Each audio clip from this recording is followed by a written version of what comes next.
What Russia has done in the past 72 hours is not a repositioning, it is not a training exercise, it is not the kind of ambiguous force movement that intelligence agencies spend weeks debating before reaching a cautious consensus assessment. It is a deliberate, precisely calibrated, operationally unmistakable message delivered in the only language that the current moment has left available, and that message carries a deadline: 48 hours. Washington received it, Washington understood it, and Washington is right now sitting in a situation room confronting the reality that the range of responses available to the most powerful military establishment in human history has just been compressed into a set of options that all carry costs that no American administration has ever been asked to absorb simultaneously. Here is what has happened. Russian forces, specifically elements of the 49th Combined Arms Army, supplemented by Black Sea Fleet naval infantry and accompanied by a signals intelligence and electronic warfare package whose composition I will walk through in detail, have moved into positions along the Syrian side of the Golan Heights approach corridor and established a forward operational presence in Lebanese territory north of the Litani River that places them in direct physical proximity to Israeli Northern Command's operational boundary. Simultaneously, Russian Black Sea Fleet assets, including 2 Slava-class guided missile cruisers, 4 Grigorovich-class frigates, and a submarine element whose composition has not been publicly confirmed, have repositioned into the eastern Mediterranean in a deployment posture that places American carrier strike group assets inside the engagement envelope of the Kalibr cruise missile systems those vessels carry, and the Kremlin through a communication channel whose specific mechanism has not been officially disclosed, but whose existence has been confirmed by 3 independent intelligence sources, has transmitted to Washington a position statement that American officials have characterized in background conversations with select journalists using a single word: ultimatum. In the next 40 minutes, I am going to walk you through 4 questions that define everything about this moment and everything about where it leads. First, what specifically has Russia positioned? Where has it been positioned? And what does the operational logic of that positioning reveal about what Moscow is actually prepared to do if Washington does not respond within the 48-hour window? Second, what does the ultimatum actually say? And why is the specific content of Russia's demand the most important detail that the mainstream coverage is either getting wrong or deliberately avoiding? Third, what options does Washington actually have inside a 48-hour window? And why is the honest answer to that question significantly more constrained than anything the public statements coming out of the Pentagon are suggesting? When this 48-hour clock runs out, what does the world look like in the scenario where Washington complies? What does it look like in the scenario where Washington refuses? And which of those 2 scenarios is the current behavioral evidence actually pointing toward? If you have been following this conflict and you want the analysis that goes past the briefing room language and into the operational reality that will determine the outcome, subscribe now and stay with me through this complete breakdown. Hit like, share this with anyone trying to understand what is actually happening beyond the headline. And leave your assessment in the comments, because I read every one of them and they sharpen my own thinking. Now let us get into this completely. Part 1, what Russia has moved, where it has moved it, and what the operational logic tells us about Moscow's actual intentions. The professional military analyst's first task when evaluating a force movement of this nature is not to assess what the moving party is saying about its intentions. It is to assess what the force composition, the positioning geometry, and the logistical footprint of the movement reveal about what those intentions actually are, regardless of what is being said publicly. Words are diplomatic instruments. Force posture is operational reality, and the operational reality of what Russia has moved into Israel's northern approach corridor over the past 72 hours speaks with a clarity that requires no interpretation.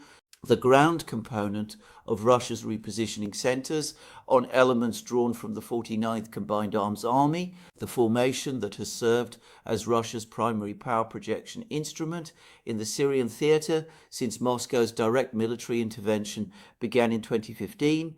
What has moved north is not the full weight of that formation. It is a carefully selected combined arms task force whose composition reflects a specific operational purpose. 3 battalion tactical groups built around T-90M main battle tanks, the most capable variant of Russia's primary armor platform, have established positions in the corridor between Damascus and the Golan Heights approach. These are not training positions. The T-90Ms are in hull-down defensive fighting positions with overhead cover established, ammunition pre-position, and maintenance elements collocated in a configuration consistent with sustained occupancy rather than temporary exercise deployment. Accompanying the armor element is an air defense package whose composition is the single most operationally significant element of the entire repositioning. 2 S-400 Triumph batteries have been established at positions that provide overlapping radar coverage across the entire northern Israeli air operation area. I want to be precise about what that means in operational terms because it is the detail that changes everything about Israel's military calculus in the current environment.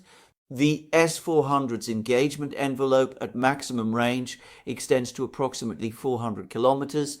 From its current positions on the Syrian side of the Golan approach, the S-400 radar picture covers every Israeli airbase from Ramat David in the north to Nevatim in the Negev.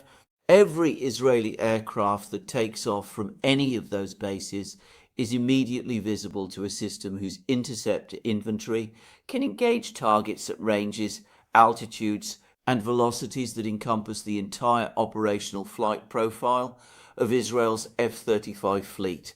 Israel has been conducting air operations over Lebanon and Syria for years under conditions where no adversary possessed a system capable of credibly threatening its aircraft at the ranges and altitudes those aircraft operate. That condition no longer exists.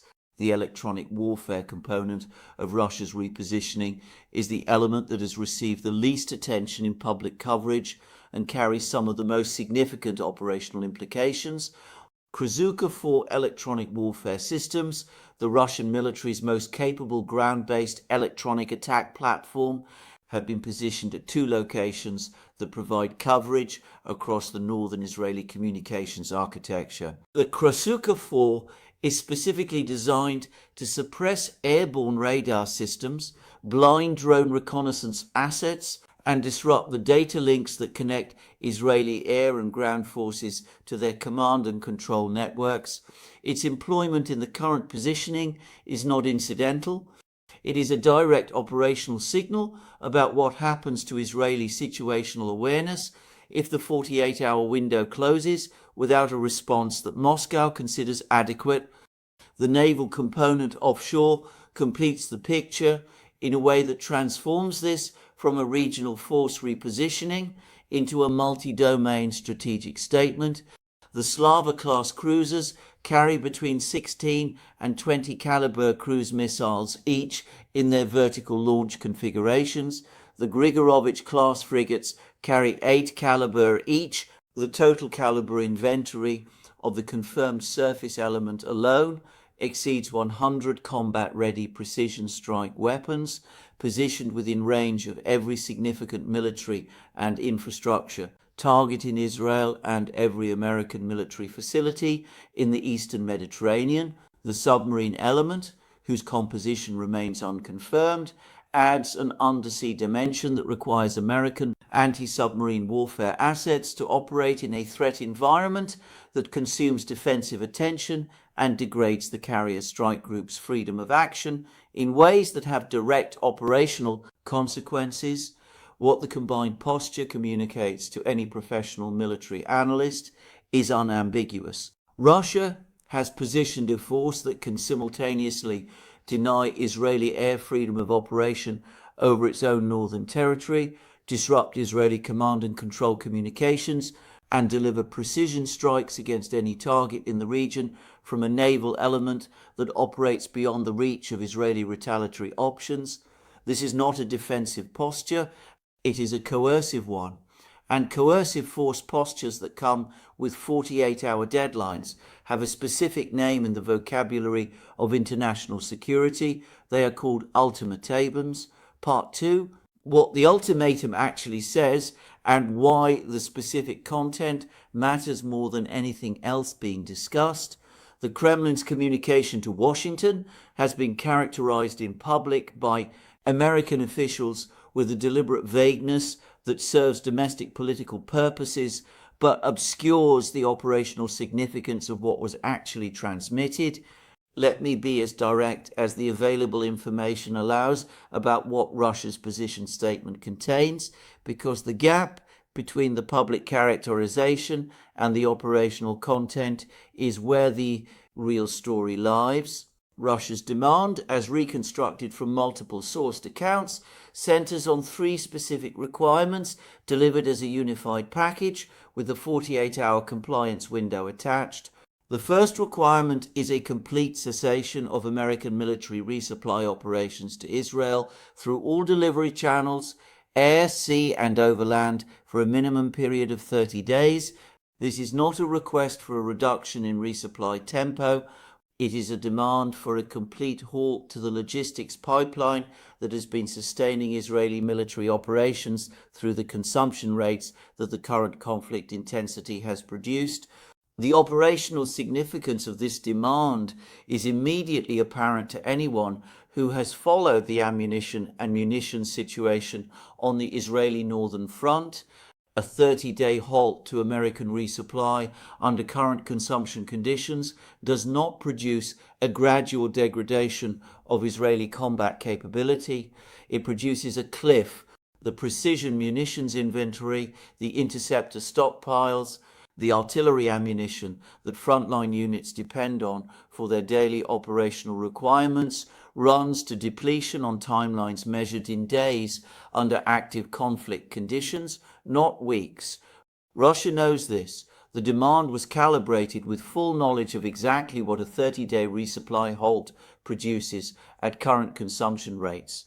The second requirement is American pressure on Israel to accept a ceasefire framework within the 48-hour window, specifically a framework that includes Hezbollah as a party with recognized political standing, rather than as a terrorist organization to be excluded from formal negotiation. This requirement carries implications that extend far beyond the immediate tactical situation, because accepting Hezbollah's political standing in a ceasefire framework is not a procedural concession. It is strategic recognition that reshapes the entire post-conflict political architecture of Lebanon and northern Israel's security environment in ways that no Israeli government has ever been willing to accept, and that Washington has consistently supported Israel in refusing.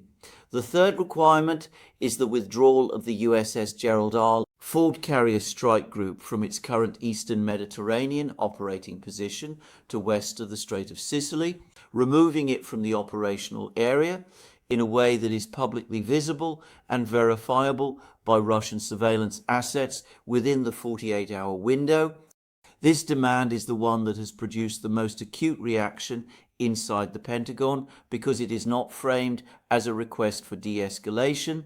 It is framed as a required demonstration of American acknowledgement that Russian force presence in the eastern Mediterranean has established a zone of influence that American carrier aviation will respect, accepting that demand does not just move a ship. It establishes a precedent whose implications for American naval freedom of operation in contested waters extend to every theatre where that freedom is currently assumed. Part 3. What Washington can actually do in 48 hours and why the honest answer is more constrained than the public posture suggests. I have watched American administrations respond to military ultimatums before. I understand the institutional culture that produces the public statements of unwavering resolve and the private conversations about what is actually achievable within the constraints that the operational environment imposes. And I want to be honest about what those constraints look like from inside the current situation, because the gap between the public posture and the operational reality is wider right now than at any point I can recall in 30 years of watching this process. The instinctive American response to a Russian ultimatum is escalation signaling, additional carrier groups ordered to the region, bomber deployments to forward staging locations, public statements about unwavering commitment to Israeli security, and zero tolerance for Russian military coercion. That response playbook is real, and elements of it are already visible in the public military movements of the past 24 hours. But the escalation signaling response carries a fundamental problem in the current operational environment that the institutional culture of the American military establishment finds genuinely difficult to process. The escalation signal only works as a deterrent if the party receiving it believes that the escalation is both operationally feasible and politically sustainable. And the honest assessment of both of those conditions in the current moment is significantly less favorable than any public American statement will acknowledge. On the operational feasibility question, the repositioning of additional carrier strike groups into the Eastern Mediterranean does not improve the American military position in a threat environment where the existing carrier presence is already operating under the constraint of Russian Kalibr missiles positioned within its engagement envelope. Adding more ships to an operational area where the threat that constrains them is already present does not resolve the constraint, it multiplies the assets exposed to it. The S-400 batteries, now covering northern Israeli airspace, present an even more acute operational problem for any American response option that involves air power.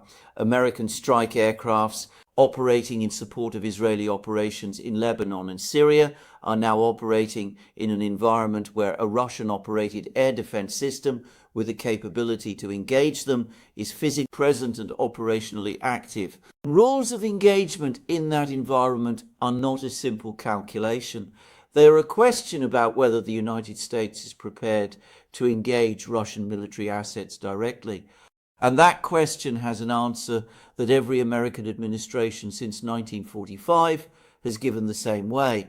On the political sustainability question, the domestic American environment that any administration must navigate in constructing its response to the Russian ultimatum is not the environment of previous Middle Eastern crises. Congressional authorization for sustained military commitment is genuinely uncertain.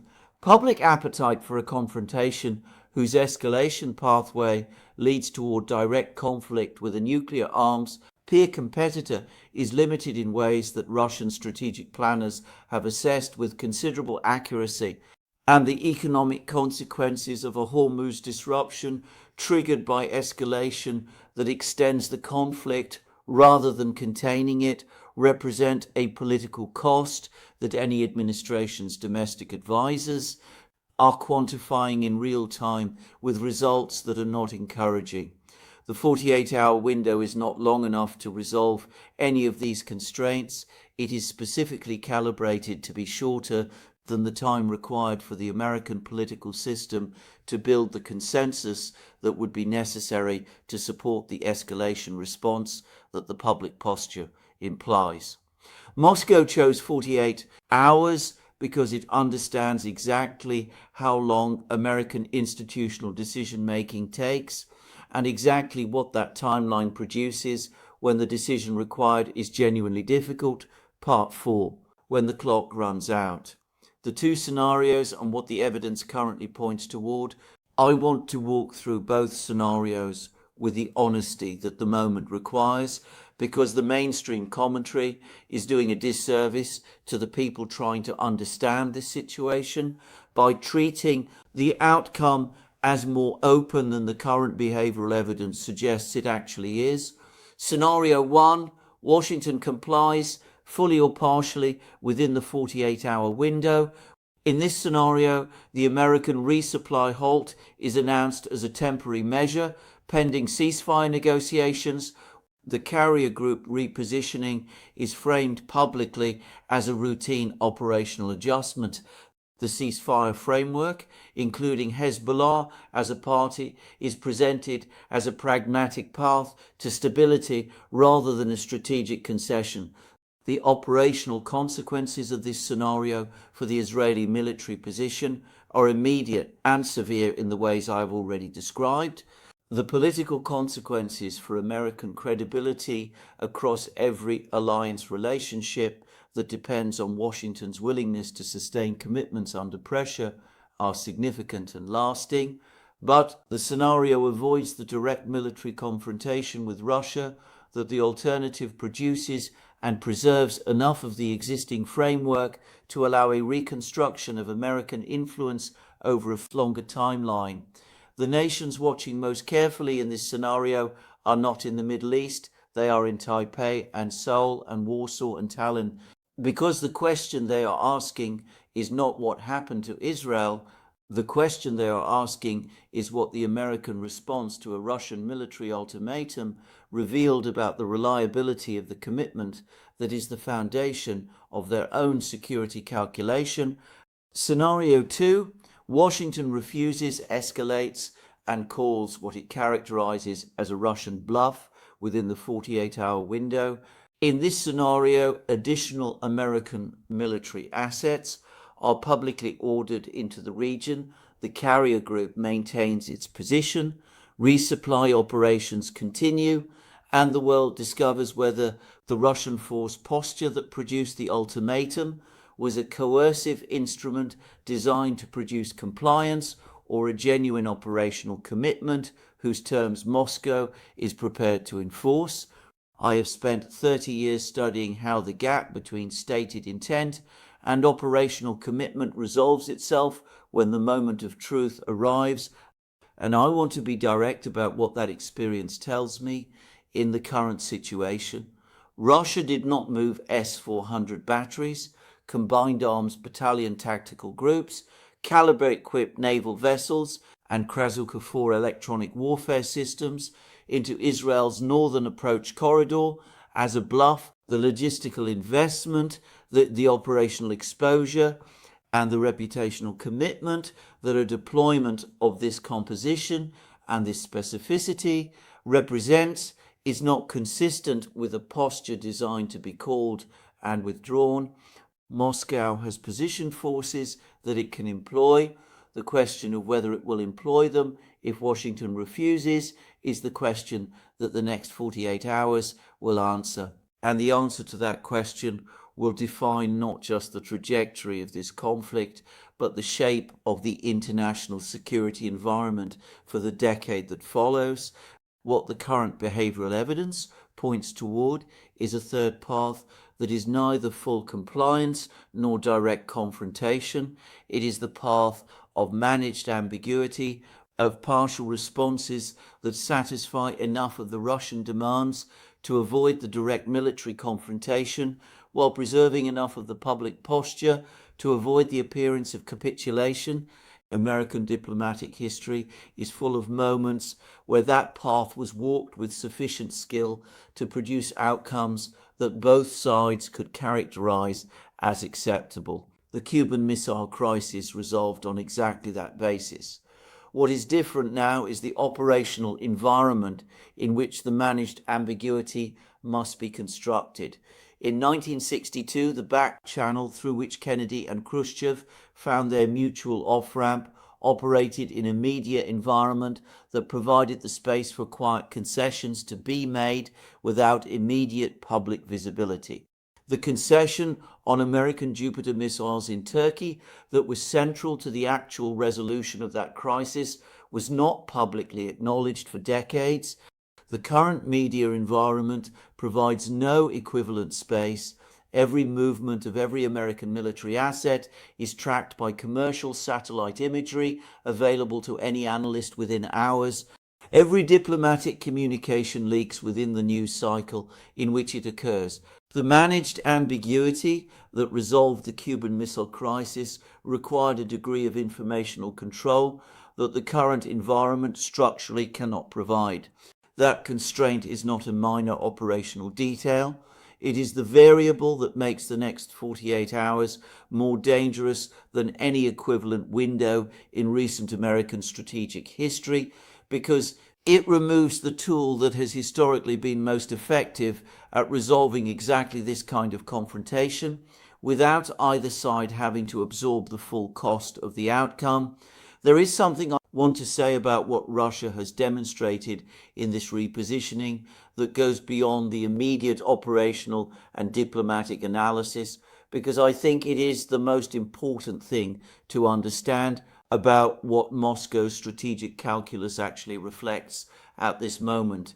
Russia did not move these forces into Israel's northern approach corridor because it concluded that this was the moment to test American resolve in the abstract. It moved them because the cumulative operational record of this conflict had produced an assessment in Moscow that the cost of this positioning, the diplomatic exposure, the risk of miscalculation, the resource commitment of a sustained forward deployment in a complex threat environment was now lower than the cost of allowing the conflict to continue on its current trajectory without a decisive Russian intervention in the operational balance. That assessment is itself a strategic data point of the first order. It tells us that Moscow's reading of American willingness and ability to sustain its commitment to Israeli military capability through the current conflict intensity has reached a threshold where direct coercive intervention became the rational choice rather than the escalatory risk. A great power does not deliver military ultimatums to the world's preeminent military establishment unless its strategic planners have concluded that the probability of the ultimatum succeeding exceeds the probability of the confrontation it risks producing. Russia made that calculation, and the forced posture it has deployed in support of that ultimatum is the operational expression of a confidence in that calculation that should give Washington more pause than any of the public statements coming out of the Pentagon are currently reflecting. The 48-hour clock is running. Every government that has a stake in the outcome of this moment, and that is effectively every government on earth, given what a direct Russian-American military confrontation in the eastern Mediterranean would do to the global economy and the global security architecture simultaneously, is watching the indicators that will tell them which scenario is materializing. The movement or non-movement of the Gerald R. Ford, the continuation or suspension of visible resupply operations, the tone and content of the back-channel communications that both sides are conducting through every intermediary available. Those indicators will tell the story that the public statements from both Washington and Moscow are specifically designed to obscure, and the story they tell in the next 48 hours will be the most consequential story told in international security since the wall came down. Here is the question I want you to take into the comments. Given everything Russia has positioned, everything the ultimatum demands, and everything the operational constraints on Washington's response options actually look like when you strip away the public posture, does the United States have a response available in 48 hours that satisfies the domestic political requirement of visible resolve while avoiding the direct military confrontation with Russia that the escalation pathway leads toward? Because from where I sit, looking at this as honestly as 3 decades of professional military analysis allows me to, the answer to that question is the most important unanswered question in the world right now. Tell me what you think, like and share this if the analysis added value, subscribe for the analysis that goes where the mainstream will not,